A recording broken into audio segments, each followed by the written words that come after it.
Bonjour Bandeko Nangai, place vos amis. Donc, l'autre boutique à Bangopété, toujours nous continuons le travail. Donc, toujours solo là, encore une fois. Makambuka ya avion Oyo. Parce que, aussi que ça bouge bana bango. Tokoye beloko nini ezali. Tokotika bango tenga surtout ngai na kotika te. S'il faut faire autant de directs par jour pour informer le peuple, nous allons le faire. Bonsoir Adida, bonsoir Sakonayo, vraiment nous allons le faire. Bandeko nangai makambo avion oyo komi kaka ba mystère.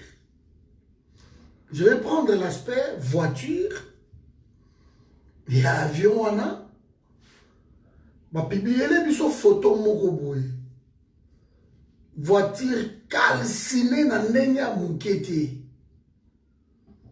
Voiture wana et avion wana calcinée. Donc na ndenge ya mukete. Sikoyo, la question que je me suis posée encore. Comment voiture ou ezaki na kati ya avion eza calciné à ce point-là et avion yango moko ezui moto te. Là, nalingi bo éclairer un peu lanterne na ngai. Bandeko, comment voiture eza na kati ya avion et voiture wana calcinée. Donc eziki kutu na ndenge ya muketi. Parce que photo oyo batie wana soko tali photo wana okomona que voiture eza calcinée. Ils nous ont envoyé la photo. En fait, bandeko na biso oyo baza ko soutenir Félix. Vous êtes en train de condamner votre frère. Na ba mensonge moko boye. Soki boyebite boza ko jeter discrédit na présidence na bino wana ya nomination bozwaki. Le Sako Mumbanga ezalaka te. Tango oyo bozwi ba photo ya lukuta boza ko luka bo monter histoire. Mais vous êtes en train de cacher quoi? Soyons logiques. Posons-nous la question, Bandeko. Vous êtes en train de cacher quoi? Parce que la voiture, au botine, est calcinée. La publié, on a mis dans la Bandeko. Si vous avez une photo de la voiture, beaucoup de gens faut-il vraiment calciné, donc pelezi ki moto. Mais avion ou même qui voiture wana ezu na moto te. C'est que moto ou la voiture wana maman Nicole Ramazani, Michel Eke. Voiture wana eziki comment? Et les gens continuent à faire des analyses bidons. Les gens continuent à nous expliquer, en fait, ils veulent nous abrutir, en fait. Nous allons comprendre des phénomènes ou parce que pour la moto et là, que voiture est calcinée dans le niveau, mais il faut quand même voir avion y a un moto. Parce que ce qui avion est une moto, mais avion, moto wana ekoti, na ba masolo nyo surtout oeza gauche droite Michel Eke. Vous cachez quoi? Parce que Félix devait parler. Est-ce que ce n'est pas une espèce de tour jumelle aux États-Unis qu'on faisait croire aux gens que avion aurait attaqué le chef de l'État, c'est que ça n'a pas risqué toujours. Il y a un ADF, banani. Alors de l'autre côté, tu as signé pour la ça, armées étrangères pour attaquer la République. Sous prétexte que non, qu'on éradiquer rébellion aux Ezakuna dans l'Est de la République. Mais Félix avait prévu ça. Quand Félix a demandé, voilà dans le discours à Félix, c'est quelqu'un qui est dicté par la Kabylie dans les Moukete. Voilà dans le discours. Félix a cela qui Sadek et à Kokota. Alors que tout ça, l'armée Moko Bandegonangai, et ça là qui m'a preuve à partir il y a un bon commandant, le coup là Mamadou, le coup là Mbouza Mabé, Baouma, poursuivre Batouana Tina Rwanda, Bakota. Bataillon Mokoka Bakota. Maintenant, tu as envoyé 29 000, 21 000 et quelques, presque 22 000 hommes au doublé Bangokuna. Ça fait 22 000 hommes, c'est beaucoup. Groupe armé, ce sont des groupes à attendre sous 20 personnes, une centaine, bananes. Vous les avez envoyé 22 000 hommes. Botiele bango logistique, na commandement ya bien, si masolo wana. On n'en a pas besoin que les armées étrangères écoutent à l'issue na Congo. Sous prétexte qu'ils sont venus pour aider FARDC, et armée étrangère, Rwandais, Ougandais, Côte à Congo. Vous nous envoyez une photo d'une voiture calcinée. Que vous avez une voiture, un chef de l'État, blindé, yango, voiture, wana blindé. Et groupe la moto, n'engue wana jamais. Lukuta, sur voiture et peli moto, mais avion sur le moto. Voiture et peli moto, mais aux alentours, ma tête tout mon besou et peli dans mon moto. Voiture et peli moto na niveau wana, et tu es comme mona. Babilamba eza nango babilamba nde eza boye eza nango evandi basache banini evandi nango bonsoir moi Françoise babiloko oyo ezalaka sensible kutu na moto eza nango wana mais voiture epeli moto na ndenge ya mokiti. Trouvons l'erreur. Où est la logique dans tout ça? Moi, je pose des questions. Où est la logique dans tout ça? Quel est l'intérêt que ces gens-là peuvent mentir à ces points-là? En commettant même des erreurs sur leurs mensonges. Quel est l'intérêt? Ils auront quoi? Ou ils veulent quoi? Pour mentir à ce niveau-là. Mais quel est l'intérêt de la Kabylie? Quel est l'intérêt? Ils vont mentir, mais pour avoir quoi? Quel est l'intérêt de la présidence de la République? Parce que ceux qui sont en train de faire des photomontages, des photoshop, ce sont les gens de Félix et Tshisekedi.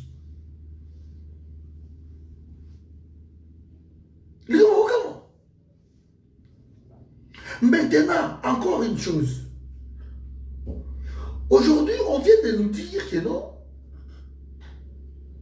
ma premier corps de Koti est comme déjà na Kananga. Mais voiture calcinée à ce point-là, et ma corps est quitté.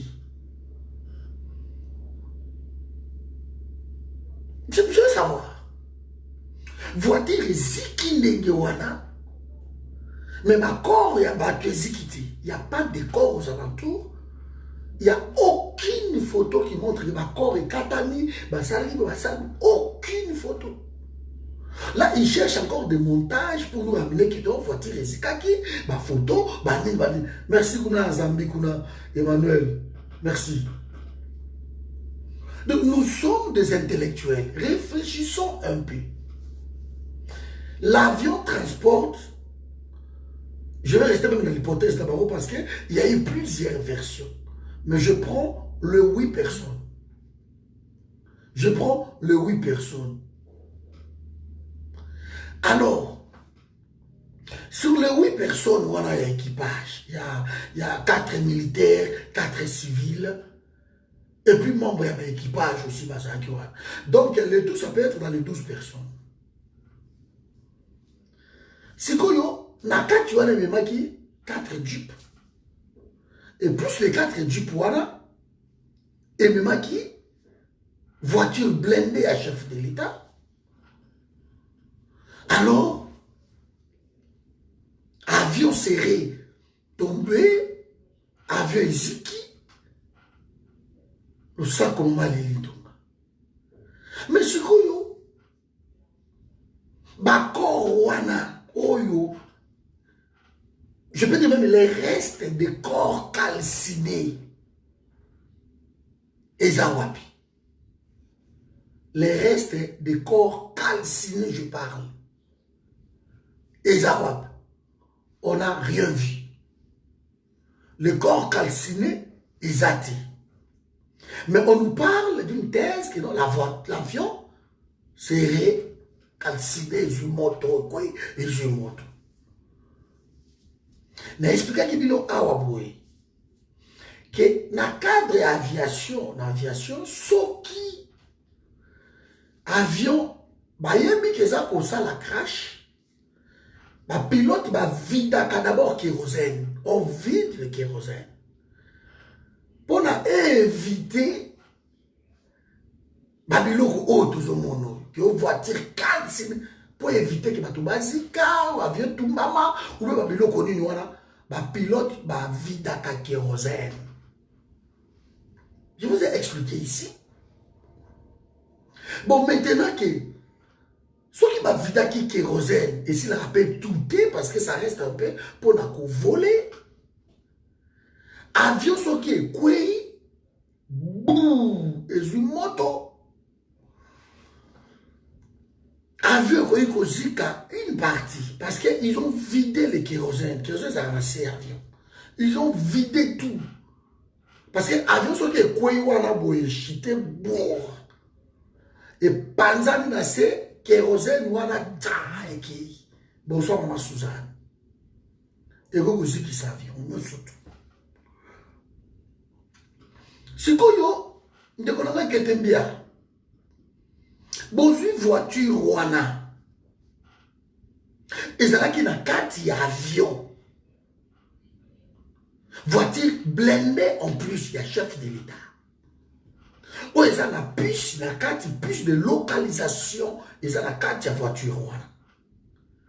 Mes amis, comment vous allez trouver la voiture calcinée à un niveau pas possible? Et l'avion est intact, ils ont monté. Dans les bateaux, ils ont compté la Félix, va expliquer une logique. Il faut nous le dire, parce que tellement vous avez réponse à tout, vous mentez tellement sur tout. J'aimerais écouter d'abord mensonge là, mes amis. Au lieu que vous travaillez, au lieu que vous avez les moyens que tam moussous, je dis bien, tam moussous.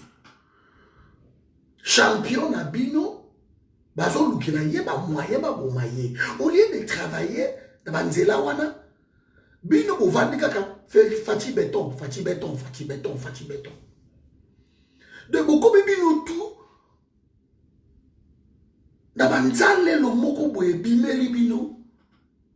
Vous avez oublié que non, la sécurité de votre béton est en danger. Vous oubliez ça complètement. Au lieu vous allez sur vos gardes. Parce que les Camerounais et les Kézaks, c'est très grave. Bon, on dit que béton nabino avec Otalaka, vous visitez déjà Batu Oyo Bakoufi, ma famille na bango. Mais c'est très grave, c'est l'ami personnel, le chauffeur proche, l'ami proche, parce que c'est son chauffeur personnel qui est entre guillemets mort. C'est son chef logistique qui est mort, Et ils ont voulu détruire la logistique. Il y a présidence, il y a votre béton. Au lieu d'enquêter là-bas, vous nous dites ici, Fachi béton, Fachi béton. Moi, je me posais des questions. Pourquoi vous fabriquez des preuves? Félix, tu dois faire une communiqué. La communication s'impose. Parce qu'il y a eu des morts. Ils devront publier la liste des morts. C'est tel qui est mort, c'est tel qui est mort, c'est tel qui est mort. Peut-être la cause aussi de comment ils se sont retrouvés là-bas. Parce qu'on entend que Émile Ngoïmou, qui a déjà, n'a dit qu'à moi, je peux quand même répéter, il devait prendre l'avion. Qui lui a soufflé?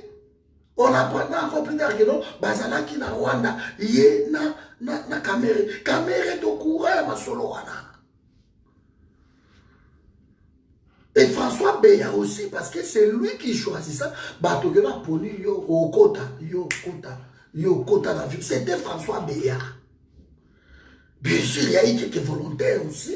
Il y a le quoi type pour la moussous dans le bikino. Il y a le quoi ça monte logistique. Il fallait qu'il te coûte là.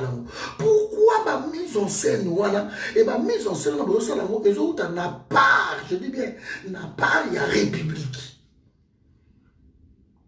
Il y a Moutou à ça censé à ça va tout vérité.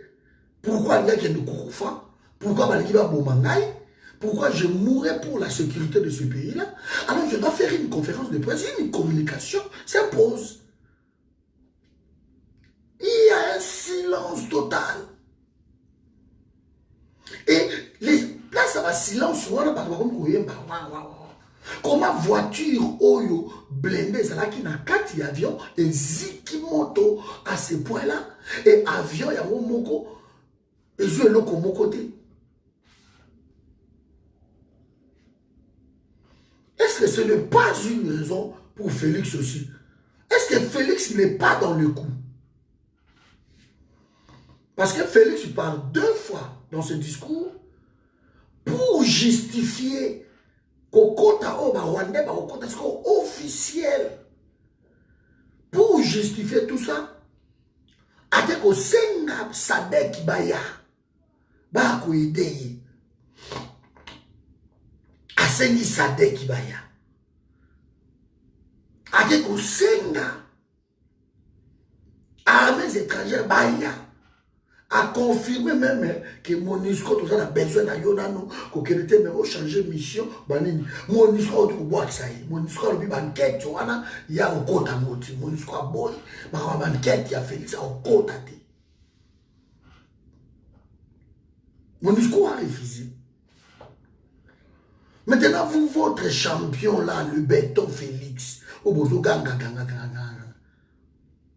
Qu'est fait la presse présidentielle dans pareil cas? Qu'est fait la RTNC au lieu de dépêcher les journalistes, les reportages, comme sur place? Ce n'est qu'à 5 km de chef-lieu de Kolo. 5 km de chef-lieu. Nous avons sous-région. Ne pas comme Boutro, na yebi mingi de sous-région, sous-région, voilà, le combat secteur, le chef-lieu, je crois. Le territoire,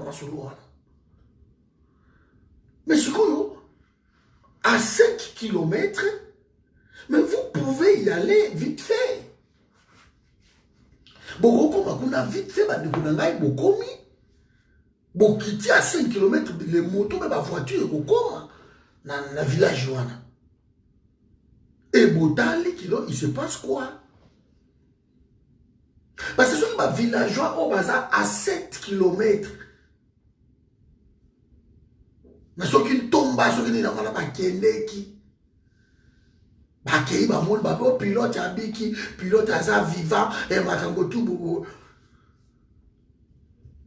Mais le gouvernement au bazar a souci. Il y a information et ça là. Mais si ma dépêche qui déjà battu. Banqueteur, comme sur place. Parce qu'il y a eu des morts proches du chef de l'État. Pour ne pas dépasser chez nous, on néglige les morts. Mais bateau va koufi, baza bateau va le chef de l'État. Ce sont ces jours-là. Il n'y a aucun respect. Il y a pas mort au Congo. On plaire nos morts qui sont proches à Félix. Félix est parti inaugurer laboratoire. Inaugurer laboratoire. Parce que les laboratoires sont plus importants que ma vie humaine. Il ne pouvait pas attendre. Comment cet homme est conseillé? Je me pose des questions. Ou la mort, ça le fait le Congo, tellement insensible à la mort. Ils en ont vu tellement de morts. Comment insensible? Sans des critiques, ils ont dit tout ça, tout ça, la deuil national, drapeau en berne, parce que ils avaient un monde qui a respect à Bateau, à notre travail. Ils ont un manque à respect. Parce que ces gens-là, ils vont vendre à Bozoli, à garde rapproché, chauffeur, ton directeur. Il y a logistique, il y a présidence de la République. Ces gens-là ont trouvé la mort dans la mission où ils ont confié qui bango, les respects voudront même qu'ils n'ont total anini. Moi, deuil national, mon robot. Attends, il y a 3 jours. Mais tout de suite après, qu'est-ce qui se passe le flou? Lui, il se déplace à la campagne. Alors, on aura légitimité.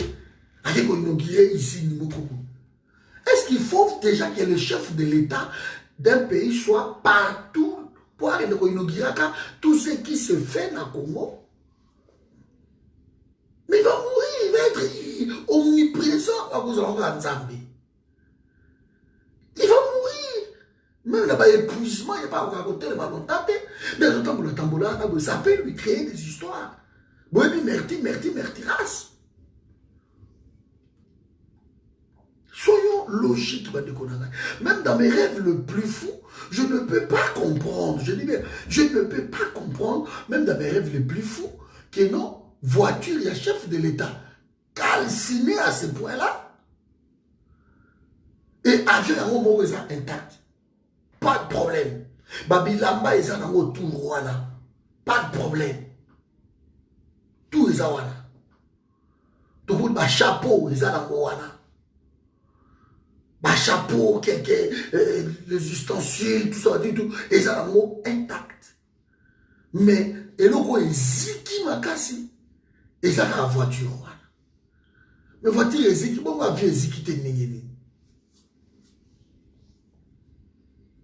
moi, je me suis posé des questions. Pilote, kaka, yé, mon quoi, bimi. Dans le niveau où la voiture, on est ziki, pilote a bimi sans égratigner. Et l'autre, mais ça va traumatisé. Où est le pilote? Personne n'en parle. Manque de respect dans le peuple congolais. Personne n'en parle.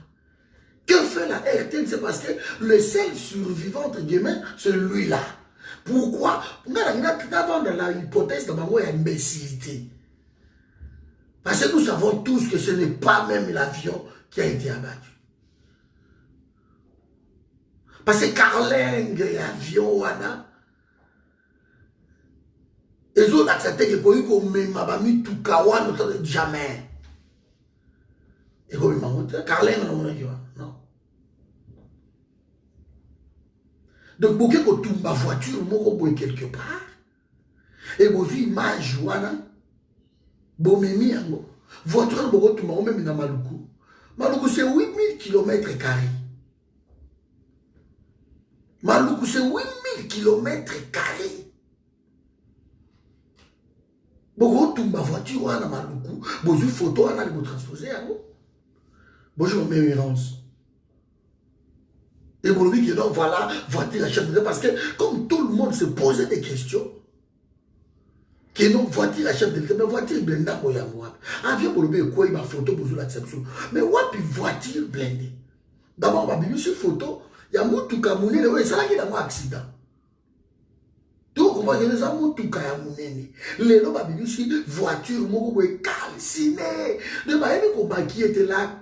Vous savez, les crimes parfaits n'existent pas. Vale donc la bonne verre, Miki. Mais comment vois-tu? Tout cela, vous n'avez pas fait Kachama tout à l'heure.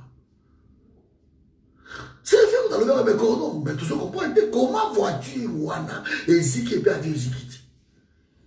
Aux alentours, place voiture, et Ziki, tout le monde a avion, tout le monde aux alentours, matite ya mobesu, ba chapeau, bilamba, ezanango wana, voilà. Aucun corps retrouvé calciné. Et aujourd'hui, dans un temps, je crois, Radio Okapi, j'étais en train de lire, avec les premiers corps, et commis déjà, na Kananga. Mais les premiers corps, ils ont calciné, en fait. Ils ont brûlé les premiers corps et commis les corps. Maintenant, tout le monde a dit que les pièces, pièces, mais encore il y a des cartes, il y a des boko kotoyo, mutu koto, likolo kotoyo. Mais rien du tout. Alors, qui sont ces morts-là? On n'en sait pas. Est-ce qu'ils vont achever Bamouti? Est-ce qu'ils n'ont pas achevé? Est-ce que le pilote, tu vois, ce n'est pas lui qui va récupérer Antonov quelque part, que ça a Maris, va foutre grand là, va y besoin Antonov, est-ce que ce n'est pas un scénario Mokobu? Parce que, non, avion, Barzo Lukango, et mon qui d'abord, Namboko Nini, Poeni, la forêt équatoriale. On a dit l'hypothèse là, et qu'on va acheter le Kouta. Parce que forêt équatoriale, na beni, ceux qui viennent décoller, ils ont mis ciment. Forêt équatoriale, ils ont mis ciment. Avec eux, ils ont cimenté, mais qu'ils ne vers Kassai, et comme il n'a pas de qui ça, c'est ça, place où ils ont raison. Et que ce n'est pas pendant que avec quoi ils ont raté. Quand vous êtes concentré là-bas, ça la piège, ok, non? Ceux qui te trient, ils ont la caca et vous avez la normalité parce que vous comprendre que non, avec quoi il y a la forêt équatoriale, ce qui est outil béni. Vous comprenez tout. Donc, il y a la Kassai. Et le coup, il y a la Kassai, allez, on met les choses là-bas. Et ces types-là, les gars qui étaient à quoi atterrissage forcé. Allez, moi parachute pour sauter, atterrissage forcé. Parce que tout est possible. Quand le gouvernement ne communique pas, nous sommes maintenant obligés de faire toutes sortes d'hypothèses. Parce qu'il n'y a pas de communiqué officiel. On les voit dans la Maison Blanche. On les voit partout. Dans la France, dans l'Élysée. On les voit partout. Quand on ne cache pas des morts d'abord. Il y en a eu 8 ou 4. Alors qu'il y a moins 27. C'est là où la présidence. Pourquoi cacher d'autres morts? Pourquoi? Quel est l'intérêt de Félix de cacher tout ça? Est-ce que mes amis, une question simple, vous êtes sûr que Félix n'est pas dans le coup? Parce que son attitude ne montre pas que non, papa ça n'a souci à Banaï. Son attitude ne montre pas. Papa ça n'a souci à Banaï. On a là inauguré ma usine ou un laboratoire. On a des je pose des questions. Niveau il y a inconscience. Il y a Félix et ses conseillers. C'est inquiétant. Ça passe son plein. Niveau on a inconscience. On a Félix n'a pas conseillé. En tout cas, il est comme inquiétant. C'est pas logique dans tout ça. Je dis, on ne peut pas apprendre à gouverner ou à diriger un pays dans la présidence de la République. On ne peut pas. Et c'est pas un message fort.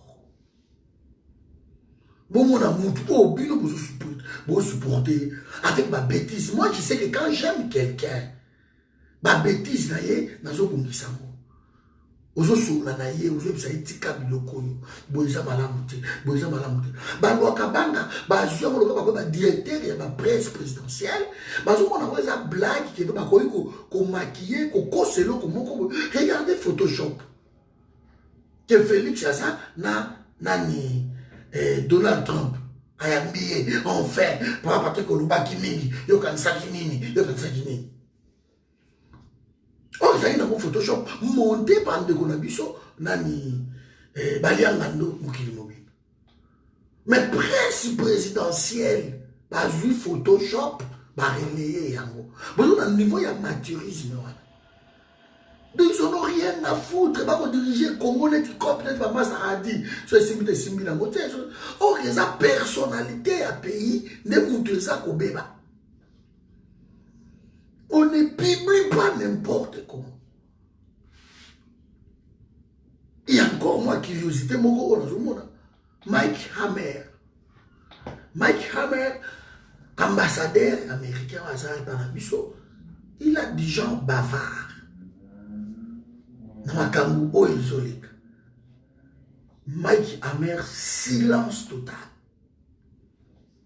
Ça, c'est étonnant. À quel moment la Félix, tant Félix a commis, Mike Hammer était chez Félix à 4 h du matin. Il y a aucun communiqué officiel, il y a l'ambassade des États-Unis, il n'y a pas. Aucun. Qu'une parle, mouton, des personnes n'ont veut parler. Au secret défense, vous m'écatez, vous ne pouvez pas divulguer. Mais info. Bon, on demande peut-être pas de divulguer l'enquête. Mais les infos, il y aura toujours. Peut-être l'enquête, vous gardez l'enquête. Mais l'information, il faut bima. Il faut pas étape ni pour ça, c'est l'information. Mais l'enquête, proprement dit, ça, on ne peut pas divulguer. L'enquête, dans pareil cas, et c'est là que souvent, on va dire, secret défense. Là, je parle de l'enquête, et là, secret défense. On ne peut pas. C'est tout à fait normal. Mais l'information, il faut bima. Il faut pas tout bailler, communication, il faut ça la macasse. Sur d'autres cieux, on peut communiquer même chaque jour. Je pose des questions. Félix est entouré par qui? Qui lui conseille? À part ces conseillers-là, c'est pour cela qu'il est avec les François Béat, il est avec ces gens-là qui ne lui... Enfin, Félix, attends à cater. Il est entouré par ces conseillers qui ne lisent pas. Alors que Bata Kabila va négliger même pas les détails. Alors, on lui rapporte que non, monsieur le président, c'était si, c'était. Il a dit oui, oui, oui, oui. Oui, oui, oui, oui, oui, oui, oui, oui. Donc, tu as une information, il se passe quoi, qui a fait quoi, qui est mort, famille désolé là, secret défense. Vous cachez quoi? Il y a un major qui est mort, frère Nazo Lukaye. Tu es bien, est-ce que Batou va être vous avez une confusion dans ma famille à Batou. Les respects voudraient au moins communiquer que non, mort, Bazali, autant. Et vous pouvez se dire comment il y a mort parce que accident c'est quoi? Accident moto c'est quoi?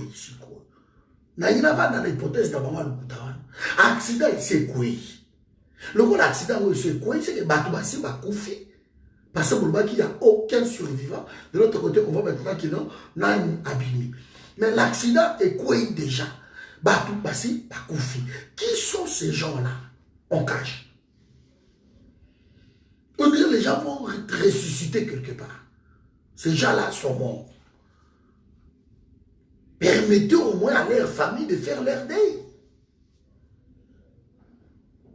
Permettez à leur famille de faire leur deuil. Aux enfants de retrouver peut-être leur père. Que les enfants se disent que non, écoutez, mon père qui est mort dans l'avion du chef de l'État, qui a été affrété, tout ça, que les enfants au moins fassent leur deuil tranquillement. Qu'ils les sachent que non, mon père est mort. Ou ma mère, ou mon frère, je ne sais qui, mon neveu, je ne sais qui, mon oncle. Des choses qui se commencent à payer, mais il faut qu'on recommence, qu'on recycle. Congo a besoin peut-être des habits neufs. Et quand on a parce que Moutou Oyaye, il fait encore pire que Kabila. C'est incroyable. Niveau de la continuité, voilà. C'est incroyable. Mais malheureusement, continuez à cacher ce que vous faites. Continuez à faire ce que vous voulez. Mais les gens vont pleurer leurs frères. Qui est qui. Et pourquoi la MONUSCO refuse qu'on a l'enquête, tu vois? Pourquoi la MONUSCO refuse?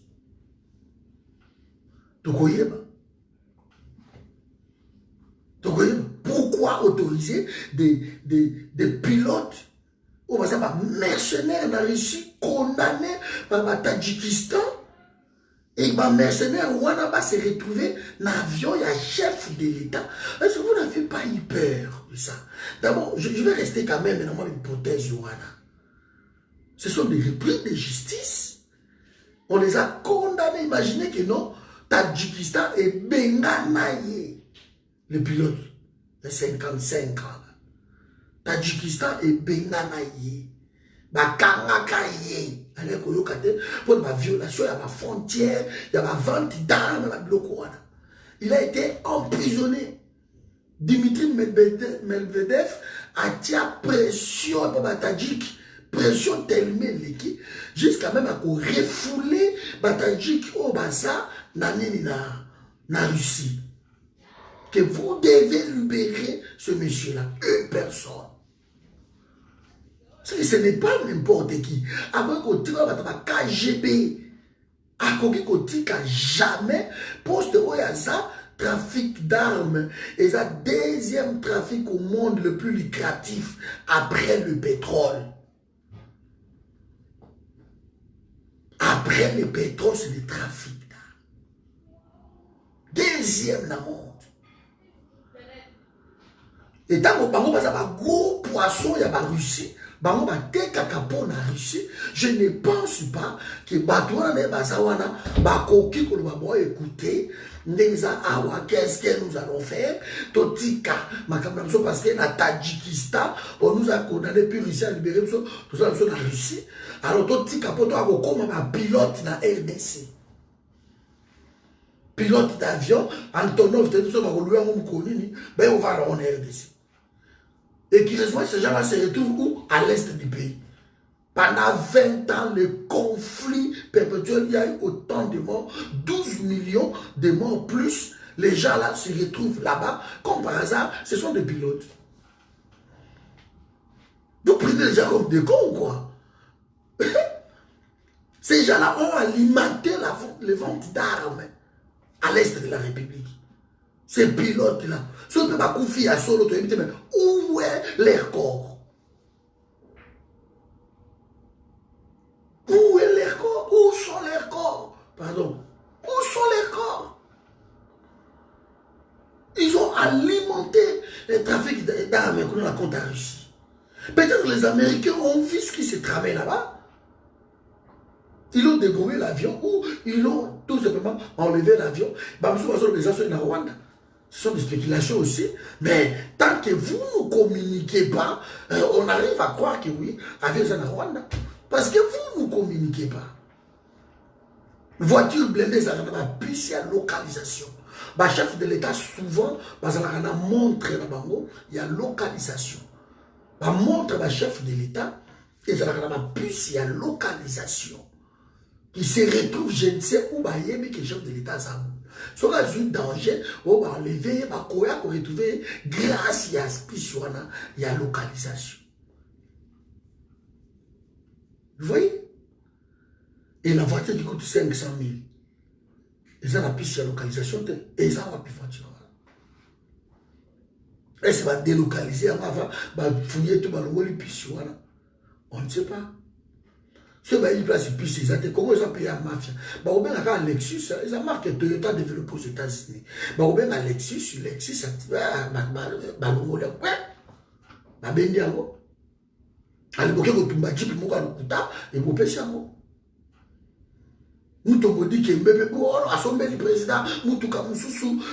blindé aussi, quelle rapidité. pour atteindre aller tout cas sur rapidité. Est-ce que tout ça, la voiture de Moutombodi qui est mieux à la soirée le chef de l'État, ça nous pousse à croire que l'État a fait ça que passer Kuna et pas Moutombodi qui est mieux. Ah, c'est à son bac qui moutou côté. Est-ce que ma caméra et c'est là qui déjà préparé à partir voyage Félix à Oumélia. Parce que nous pensons autrement qu'il a refusé. Ça n'a pas de faire Nakabila. Peut-être ce n'est pas ça. Peut-être son bras de fer, il va faire croire, c'est pour faire entrer l'armée étrangère chez nous officiellement. Sous prétexte qu'ils viennent pour protéger le chef de l'État. Et là, ils vont faire leur sale boulot. Quelle est la facture de tout ça? Est-ce que Félix a son mari Moutoukawanate? Tant que ça ne pas Moutombodi qui met déjà, si ma bombe c'est déjà ma solo surtout. Est-ce que son mari Moutoukawanate Félix? Parce que la rapidité moko, quand un bon voiture koufi au boulot, binamo, Moutombodi qui achète un véhicule blindé, une voiture blindée, sur 4x4 Jeep blindé, un chef de l'État congolais. Oh. Mais les lots, de la biso, n'a pas présidence, baza pour s'inventer nango. Batindi Jeep au Kabila zanangwana, basala mosuko ya 6 portières nango. Commande spéciale ya Félix Salisian. Jeep wana sont des âmes moins, en tout cas j'ai même ma main à couper, c'est dans les 800 millions. Parce que Jeep wana yango moko sans blender, sans quoi que ce soit, sans ligne. Je parle juste d'une occasion, c'est dans les 80, 100 000 occasions, il y a 10 points. 80 à 100 000 euros. Bon, occasion, monsieur qui est dit 150, 130, 10 points, il y a occasion, j'ai dit. Il y a 6 canaux, et il y a 280 à 300 ou 400 000 euros. 10 points, non. Alors, sur le côté sur quoi ma modification pour ma voiture, le chef de l'État ma commande, il y a 6 portières, tout, nous environnons dans les 1 million d'euros. Tout se fait tellement vite. Bon, il y a posé pouvoir à Kina. Pourquoi alors ma Jeep blindé? Pourquoi? C'est ici que je vais arrêter.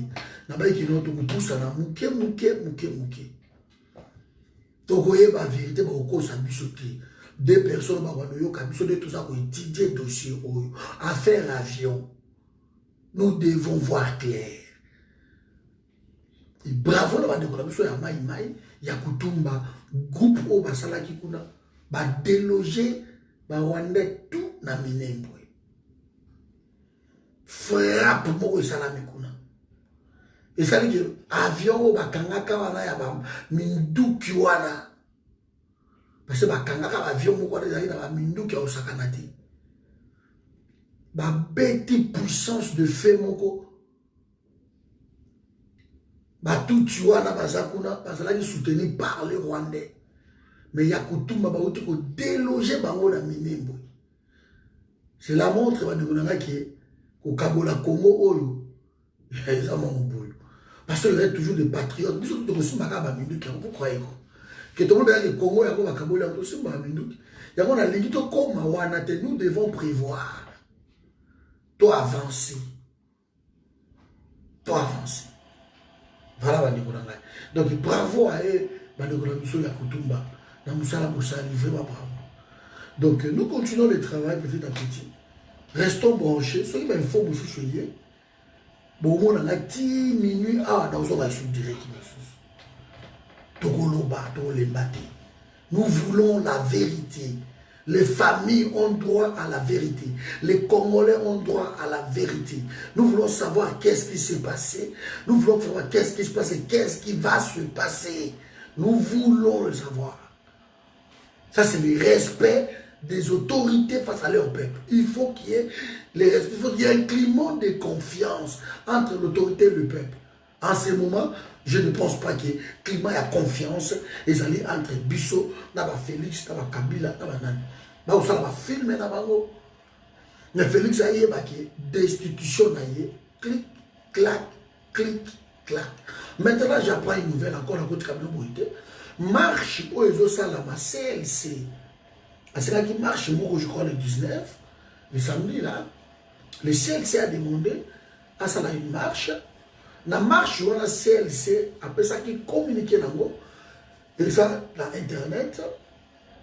Et la marche, il y a lutte contre la corruption aux gangrénés, pouvoir et à Félix Tshisekedi. Marche, voilà. Basengaki bato nyonso tout ba joindre na bango église catholique la muka a le but appuyer marche wana ba parti belé ba appuyer ngo à cage et tout ce monde là à droit de l'homme tout azado ils ont appuyé marche wana mais c'est ça le baïki non à l'unité soki bato ba yé na marche wana ba ya na désordre ils ont marche pacifique que bato o bazo ko participer na marche ba considérer ba soldat net binemi na bango. Et que les soldats va considérer que les marchés marche comme étant binemi na bango. Et ça marche pour un bon fonctionnement de la République parce que corruption touche tout Congolais. Place tous alliés. Ce qui est dilapidé par, entre guillemets, rétrocommission. Donc, boya. De l'autre côté, yoka son, bandeko ya IDPS, balobai ke balingi marche wana te bakotelemela marche wana biso la CLC tokomona baosakana bakoyoka son tu vois des comédiens comme ça dans le pays ça devient un peu inquiétant. Alors likamba okamwa Gentini Ngobila a autorisé marche wana Gentini Ngobila a encouragé bango alors il faut bosser la marche wana parce que Moïbi est l'équipe. Et pendant ce temps-là, les généraux, basala qui na réunion pour demander exclusivement au procureur d'arrêter Batou Baïbi encore 100 millions de dollars parce que le procureur qu'il arrête de tourner gauche-droite, qu'il commence maintenant l'enquête sur Liège et qu'il arrête tout ce monde-là. Donc, le Congo se prépare à une guerre. Vous voyez, que le procureur arrête de tourner Kabani, qu'il dirige son enquête et pas à personne, et puis qu'il les arrête. Voilà. Pourquoi la Kabylie autorise la marche de l'Ouana et pourquoi les généraux ont autorisé que ma kanga batouana tout la corruption n'a ni un chef de l'État. Qui vous dit que ce dossier-là est qu'on destitue Félix Tshisekedi? Qui vous dit ça? Parce que le dossier wana ya mbongo ne pas ko dilapider mbongo. Qui vous dit qu'il rit? Je ne sais pas. Parce que directeur de la banque centrale, c'est un kabyliste Déograce. Kabyliste ya Makila. Blague Koutouti. Ministre ya finance. Maître Célestin Tunda Kasende. Kabyliste ya Makila parce que directeur ya cabinet ya Matata Ponyo, ministre sous les Matata Ponyo, donc pire mouton Matata Ponyo. Bah où t'as même baissé quoi ensemble? Félix Alingakacha et Kanga, Moïse Kanga, Alingakacha comme ministre ya finance. Matata Ponyo a boy à l'oubli jamais. Bah où t'as ministre ya finance. Matata Ponyo a pesé poids na yé. Et Matata Ponyo a remplacé Moïse Kanga par Maître Célestin Tunda Kasende. Pire mon Matata Ponyo. Petite confiance. A remplacé. Tout ça va dire qu'il explique à Bino, ministre Aza Moutuya Bocham, ministre Aza Moutuya Tel, Yamova, ministre on explique à Bino en tout. Même un ministre à sport. Azala qui déjà secrétaire général pendant 12 ans, ministre tout baleka à Kabila. On n'a rien changé. N'explique à Bino Babiloko surtout. Les loyo bango Déograce, la ministre de la finance, ils acceptent facilement que on avait alerté que attention et cause à la piège. Mais Kabila bandaki kozela tia ba institution surtout evanda. Avant d'ici ba institution surtout. Dans notre constitution, le Parlement peut dissoudre le président de la République. Dans notre constitution, le Parlement peut dissoudre le président de la République. Donc, de toute façon, Félix va dissoudre le gouvernement, va dissoudre l'institution. Mais le Parlement aussi peut les dissoudre. Il y a juste une différence. Le Parlement va convoquer, va comprendre son incompétence. Va dissoudre sans autre forme de procès. Parlement, il suffit qu'un ministre, un an à télémi, va interpeller Félix Tshisekedi. Là, ça fait une différence, on va comprendre. Il va dissoudre. Le Parlement peut le faire du jour au lendemain. Il va convoquer Félix Tshisekedi à Koya pour expliquer l'incompétence. Il va expliquer. Parce que tant que ministre, je dois enseigner la ministre, Kanga, Kabangé procureur, Kanga la biso batouana. Donc, on a au Kanga comme source na bango et qu'on paye na République. Parce que au Kanga bango parce que ceux qui Félix a besoin de bango le col a babandaki koyiba les caméras et tout consort de Topeka Bongo, les Viti et Chimanga, il a 30 jeeps chez lui, 30 jeeps, plus de 3 millions de hauts cacapo dans ma voiture. Mais pourquoi Félix le garde toujours? Bakulanda la filière, voilà, non, c'est que d'engrenage, voilà, il y a quelque chose, où t'es pas yémoko, chef de l'État. Alors, ça dit, créneau, naïe, parce que les raisons vont dissoudre. Et ceux qui vont dissoudre dans l'Assemblée nationale, ceux qui sont dans le Sénat, Sénat a loupé. Denis Kambaï, a loupé des gens dans Balaki, non? Ceux qui ont été biso, ceux qui ont été biso, les déserts, baso c'est quand même, biso sont un message, il s'appelle déjà là, tout ça un message. Donc, il y a un Sénat, Sénat confirmé, il va dissoudre Félix, et Zongi, en Assemblée, va confirmer. Ou bien, vous avez la session extraordinaire, va bengani les deux chambres réunies, et va dissoudre. Le coup, là, ça, la majorité parlementaire, ou sénatoriale, va dissoudre, va beaucoup d'institutions, le chef de l'État. C'est possible. Mais les cas contraires, c'est quoi? Les cas contraires. Félix aussi peut dissoudre le Parlement ou le gouvernement. Mais pas comme ça en claquant les doigts. Il peut le dissoudre. Mais si et seulement si, ils ont un conflit bien perpétuel. S'il y a un conflit entre le gouvernement et le Parlement, le président de la République a compris qu'on dissoudre. Ce qui conflit les athées, le président de la République a le matin, alors a dissoudre. Non. Parce que dans notre constitution actuelle, le président de la République, il y a un cosa qui dans vers, dans l'interview, alors que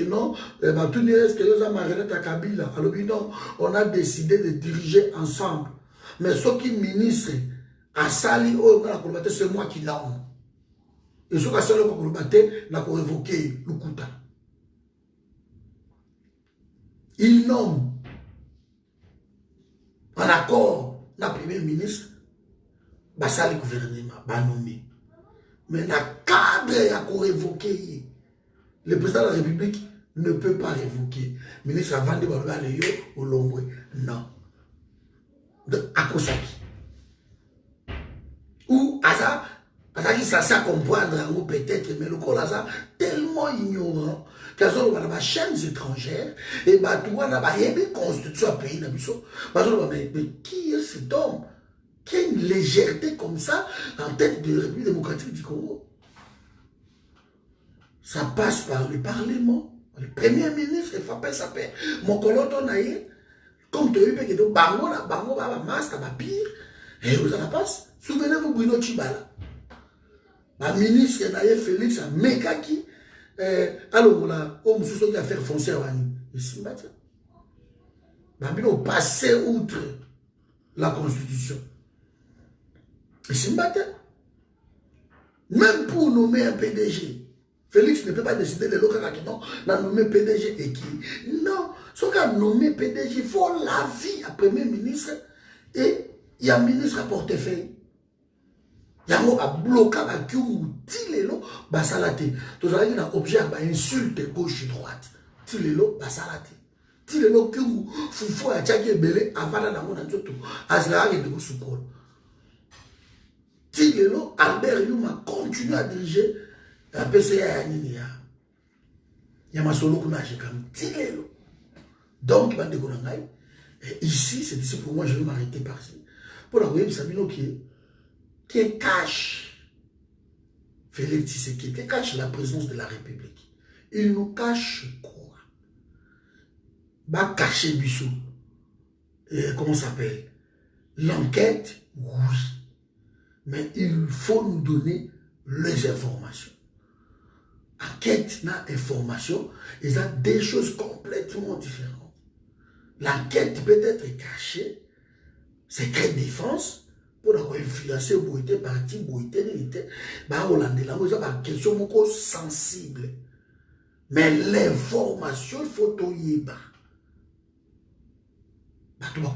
Autant l'équipe, autant comme moi, bateau, c'est quoi l'enquête comme à niveau, donc, bateau, la mine, bateau, mon combat,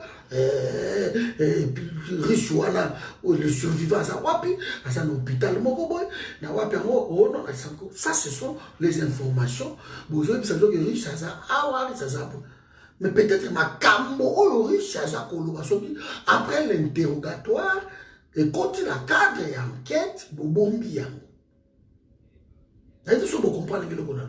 c'est ça. Mais l'information, nous devons le savoir.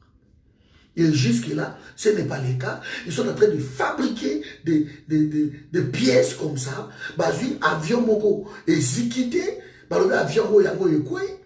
Autour, il y a un avion, tout le monde a mis tout pâté. Tout le monde a un corps, il y a batouté. Tout le monde est loco mon côté. Et du coup, on nous sort un véhicule calciné. Balobi que non véhicule les véhicules il y a chef de l'État calciné.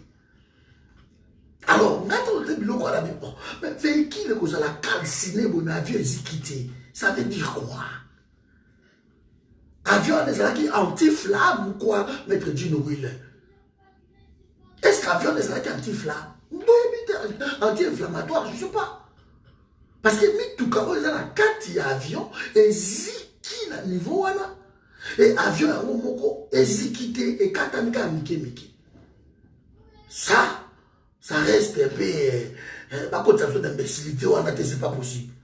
Où sont les corps? Les restes de corps calcinés.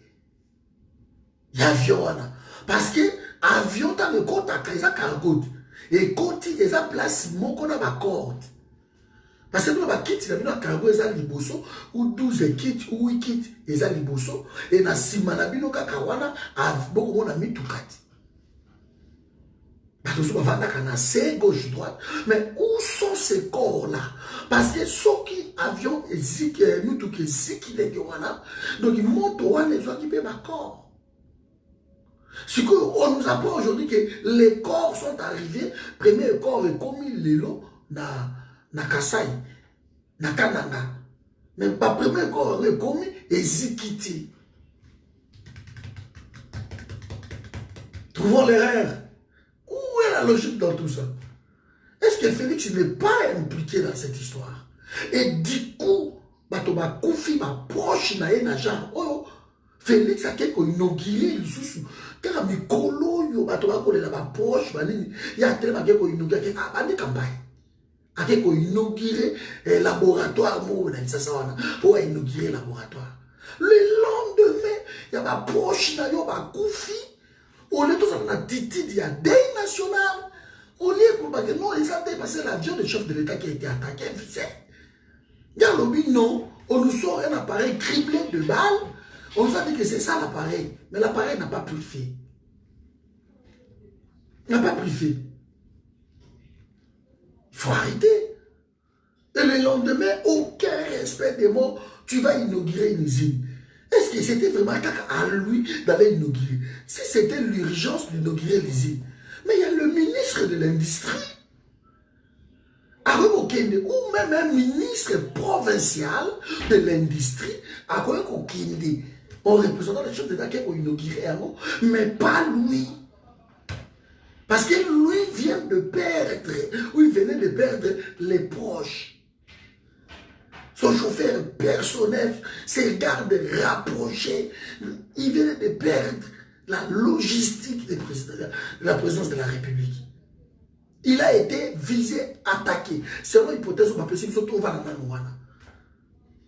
Il n'est pas affecté. Tu es parti même visiter ma famille Yango. Mais tu vas inaugurer un laboratoire. Est-ce que c'est normal? Est-ce que cet homme est conseiller? Je me pose des questions. Il est entouré par qui? Tu vois, quand on prend ma masse, on va mettre un chèque, ma masse, on va faire ma livraison, on dit, bon, je dis, boya. Mais malheureusement, la République, ils ont affaire, il y a blaguité. La République qui concerne tout le monde, et ma question, la République est tellement sensible, et sa souveraineté nationale. Voilà, donc ce sont des questions à nous poser. Mais on reste encore là, on est en train de voir qu'est-ce qu'il faut dire, qu'est-ce qu'il faut faire. Et ceux qui m'ont soulevé, trop sur la nabilo. On a deuxième direct qui a journée, et peut-être il y aura une troisième le soir. Ceux qui ont information, ils ont côté caca. Mais bon, ils ont autorisé la marche, par le gouvernement qui a poussé dans le but, il faut ça la marche parce que Kimouibi et Leki. Et ils sont devenus des milliardaires. Félix Aye, il va rattraper, il va vider, il va coller Kimukolo, il va 19h, 20h. Alors, il va coller tellement que le Koso tout, quand Kabili va dévoiler à Bolibanda. On va voir, mais je pense que la destitution est en mode clic, clic, clac, clic, clac. Si tu as janvier au Bogo Kamaso. Mais, il y a incursion au Félix Alignassa. Il y a armées étrangères et à l'issue na Congo sous prétexte qu'ils n'ont et qu'on recherche ADF. Il ne faut pas accepter ça. On n'en a pas besoin. Il a doublé l'effectif là-bas. Comme 11 000 et quelques, presque 12 000. Et pardon, 22 000. Parce que 21 000 et quelques, donc presque 22 000. Il a doublé l'effectif. Maintenant, il lui faut juste changer le commandement de l'armée. Comme ça, que les bases, sauf qui va aussi sur ma solo. Mais on n'en a pas besoin. Là où 22 000 personnes basent bon, c'est la chose qui 1000 personnes ici à Rwanda, ceux qui 3000 Rwandais, ce n'est pas chez eux. Ce n'est pas chez eux. Tu n'as pas autorisé. Parce que quand est-ce qu'on officie, le fils du pays à Côte-Bissau. Et ça, c'est grave. Ça, c'est grave. Donc, rien n'est changé. Nous sommes dans la continuité. Tout ce qu'on a vu Kabila faire, Félix le fait encore double ou triple fois. Donc, vous obéirez l'amateurisme en tête de l'État. Vous allez vous attendre à quel résultat? Voilà, nous vaincrons. Comment la biso est noble? Qu'on change quand tu as la constante, tu as une pression, tu as répété. Tu répété.